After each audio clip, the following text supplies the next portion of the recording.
Hello friends, welcome back to my YouTube channel. तो friends, आप देख रहे हैं गुप्ता ब्रदर्स। तो फ्रेंड्स, आप आगे देखेंगे कि गंगा भाभी घर छोड़ के जा रही होती हैं और इधर वीरू और आलोक भाभी को मनाने आते हैं। भाभी से कहते हैं कि भाभी, आप इस तरह से हम लोगों को छोड़कर नहीं जा सकती, आप इस परिवार को छोड़कर नहीं जा सकती। तो गंगा भाभी कहती, मैं क्यों रुकूं यहाँ पर और तुम लोगों के साथ। इधर अदिति और जया दोनों लोग बात करते हैं। इधर वीरू भी बैठा होता है। जया कहती है कि मैंने कभी वीरू का प्यार नहीं समझा, मैं हमेशा कमी निकालती रही और अब मैं चाहती हूँ कि मुझे वीरू तुम माफ़ कर दो। और मुझे लगा कि मैं आलोक जैसा प्यार क्यों नहीं डिज़र्व करती। मैं आलोक से जेलसी नहीं थी, मैं आलोक को पाना नहीं चाहती थी अदिति। मैं तो सिर्फ आलोक जैसा जीवन साथी चाहती थी और मैंने कभी भी वीरू का प्यार नहीं समझा। लेकिन वीरू मुझसे बहुत प्यार करते हैं और मैं वीरू से। और आलोक और वीरू दोनों लोग खड़े होते हैं वहीं पर। वीरू जया की तरफ देखने लगता है। जया कहती है कि मुझसे बहुत बड़ी गलती हो गई वीरू, मुझे माफ़ कर दो। और जया और अदिति दोनों लोग कहते हैं कि अब हम अपनी गलती सुधारेंगे, हमसे जो गलतियां हुई हैं हम सबको सुधारेंगे, अब हम एक होकर रहेंगे, हम गंगा भाभी को इस घर से नहीं जाने देंगे। इधर वीरू भी खड़ा होता है और आलोक भी। तो जया कहती है, आलोक मेरा सिर्फ एक अच्छा दोस्त है, मैंने कभी भी आलोक को पाना नहीं चाहा। और इधर वीरू खड़ा होता है। फिर आलोक और वीरू वहीं पर खड़े हो जाते हैं। तो फिर वो लोग भी अपनी गलती को रियलाइज़ करते हैं। वीरू और आलोक भी कहते हैं कि अब हम लोग कभी भी अलग नहीं होंगे, अब हम सभी लोग एक परिवार के साथ रहेंगे जैसे एक परिवार रहता है। और फिर अदिति कहती है कि बिना बात के मुझे अगर पहले ही ये सब पता चल जाता तो मैं बेकार ही जेलसी फील कर रही थी, तो ये सब होता ही नहीं। और आलोक कहता है कि वीरू, तुम भी तो जया को छोड़ना चाह रहे थे, गलती मैंने की है तो गलती तुमने भी की है। चलो अब सभी लोग यहाँ पर खड़े होकर प्रॉमिस करो कि अब कोई भी ऐसी कोई गलती नहीं करेगा। और चलो सभी लोग हाथ पे हाथ रखकर प्रॉमिस करो। फिर आलोक सबसे प्रॉमिस लेता है। इधर वीरू, जया और अदिति और आलोक चारों लोग प्रॉमिस करते हैं कि अब हम वो गलती नहीं करेंगे, अब हम सब लोग एक होकर रहेंगे। अगले दिन जया और अदिति दोनों लोग मिलकर भगवान की आरती करते हैं। और इधर से गंगा भाभी आती हैं, वो देखती हैं कि आलोक भी काम कर रहा होता है और वीरू झाड़ू लगा रहा होता है। शिव भैया ऊपर से उतर के आते हैं, वो भी देखते हैं कि घर में बहुत शांति है। आलोक और वीरू काम कर रहे हैं, इधर जया और अदिति दोनों लोग साथ में पूजा कर रहे हैं। गंगा भाभी उतर के आती हैं और वहाँ पर पीछे खड़े होकर देख रही होती हैं। इधर जया और अदिति दोनों लोग पूजा करती हैं, शिव भैया भी वहीं पर खड़े होकर देख रहे होते हैं। जब जया और अदिति दोनों लोग पूजा करने के बाद पीछे पलटती हैं तो गंगा भाभी और शिव भैया दोनों लोग खड़े होते हैं। तो अदिति कहती है, अरे भाभी माँ आप। और फिर वो उनको आरती देने के लिए जाती है। फिर जया और अदिति दोनों लोग साथ में गंगा भाभी के पास जाते हैं। वो कहती हैं कि भाभी माँ लीजिए, आरती लीजिए। और फिर वो प्रसाद देती हैं भाभी माँ को। भाभी माँ प्रसाद लेती हैं, अदिति उनको टीका करती है। और फिर टीका लगवाने के बाद वो वहीं पर खड़ी रहती हैं। शिव भैया भी वहीं खड़े होते हैं।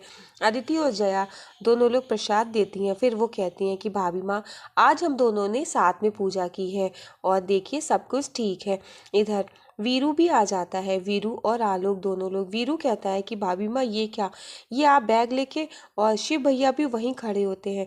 तो आलोक और वीरू आकर के खड़े हो जाते हैं। वो ये कहते हैं कि हम आपको यहाँ से नहीं जाने देंगे, हम इस परिवार को छोड़ के नहीं जाने देंगे, हम सब लोग एक साथ रहेंगे। भाभी माँ मुझसे गलती हो गई, प्लीज़ मुझे माफ़ कर दो, हमारी गलती की इतनी बड़ी सज़ा मत दो, आप अपने बच्चों को छोड़ के नहीं जा सकती हैं। और वीरू भाभी माँ से कहता है। फिर वीरू कहता है कि चाहे कुछ भी हो जाए, चाहे मुझे कुछ भी करना पड़े, लेकिन मैं भाभी माँ आपको यहाँ से नहीं जाने दूंगा, फिर चाहे कुछ भी हो जाए। और फिर जया और अदिति वहीं खड़े होते हैं। तो भाभी माँ वहीं खड़ी होकर देख रही होती, चुपचाप, वो कुछ भी नहीं बोलती हैं। वो लोग अपनी गलतियों के लिए माफ़ी मांगती हैं। वो कहती हैं कि भाभी माँ मुझसे गलती हो गई, प्लीज़ मुझे माफ़ कर दीजिए, आगे से कभी ऐसा नहीं होगा। और हम अपनी गलती को मानते हैं। और जया कहती है कि भाभी माँ आप सही कहती थी, वीरू जैसा जीवन साथी मुझे नहीं मिल सकता। हम धन्य हैं कि आपके बेटों से हमारी शादी हुई, हमारा भाग्य इनसे जुड़ा। अदिति भी यही कहती है और वो कहती है कि अभी तक हमसे जो भी गलती हुई उसके लिए आप हमें माफ़ कर दीजिए। फिर भी भाभी माँ कुछ नहीं बोलती, चुपचाप खड़ी रहती हैं और वो लोग काफ़ी गिल्टी फील करते हैं। आलोक भी वहीं पर खड़ा होता है। आलोक और वीरू भी यही कहते हैं। सभी लोग वहाँ पर खड़े होकर के अपनी गलतियों के लिए माफ़ी मांगते हैं भाभी माँ से और शिव भैया से।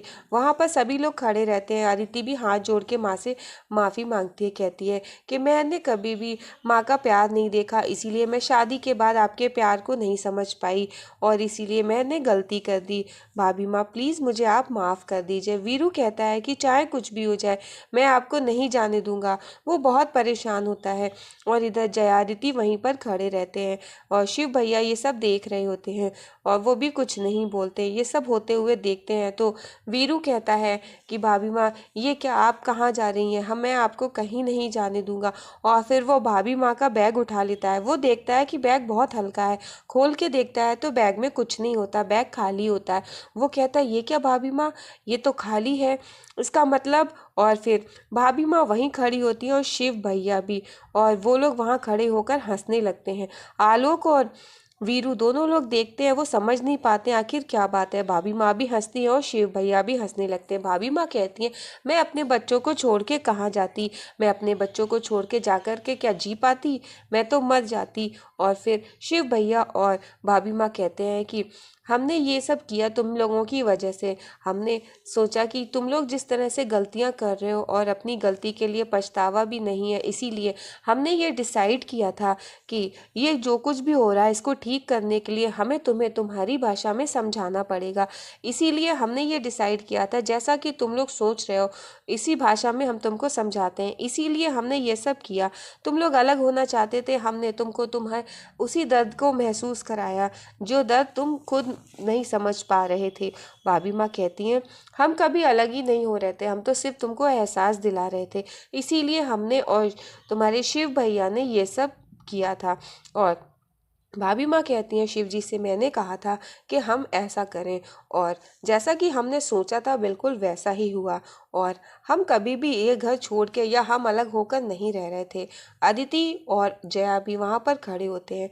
जैसा कि सबको अपनी गलती का एहसास होता है तो भाभी माँ कहती हैं कि अब हम सब लोग एक साथ रहेंगे एक परिवार में और अब कभी कोई अलग नहीं होगा।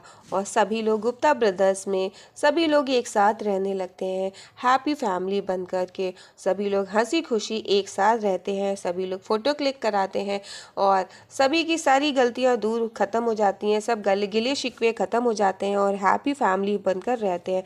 कहते हैं अब कोई कभी भी कोई गलती नहीं करेगा और ना अब हमारा परिवार कभी टूटेगा। और इसी के साथ गुप्ता ब्रदर्स का जो सपना होता है एक परिवार बनकर रहने का वो पूरा होता है और सभी लोग हैप्पी फैमिली की तरह रहने लगते हैं। इसी के साथ ये गुप्ता ब्रदर्स का अंतिम अध्याय समाप्त होता है और इसी तरह हमारे चैनल पर बने रहिए। धन्यवाद।